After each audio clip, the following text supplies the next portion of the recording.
من ئێستا لە نیعمەتی قسەکردن بێبەشم. بەخوا هەموو دنیا هی تۆ بێت، نرخی یەک کاتژمێر لەش ساغی ناهێنێت. مامۆستا سۆران عەبدولکەریم توانای قسەکردنی لێدەستداوە و ئەم پۆستەی لە سۆشیال میدیا کردووە.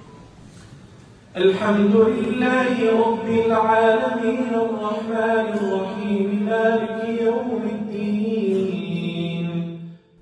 بڵاوبوونەوەی هەواڵی نەخۆشکەوتنی مامۆستا سۆران عەبدولکەریم ئەو دەنگە هێمن و کاریگەرەی ساڵانێکی درێژە گەنجانی پێڕا دەسڕەچێنێت و ئامۆژگاریان دەکات.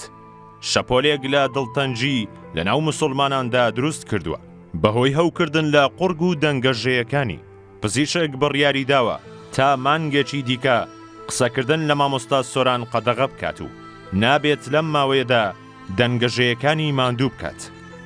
مامۆستا سۆران لەسەر جێگای نەخۆشیشەوە لە پەیامێکی نووسراودا دەڵێت: من ئێستا لە نیعمەتی قسەکردن بێبەشم. بەخوا هەموو دنیا هی تۆ بێت، نرخی یەک کاتژمێر لەش ساغی ناهێنێت. هەرچەندە زمانی بێدەنگ بووە، بەڵام قەڵەمەکەی هەردەنووسێت. ئەو مامۆستا ئاینیەی کە بەمیان ڕەوی و دوورکەوتنەوە لە تۆندڕەوی دەناسرێتەوە، لەم دۆخەشدا بەنووسین بەردەوامە لە خزمەتکردن و دەڵێت ئارام دەگرم، ئەمە تاقیکردنەوەیە.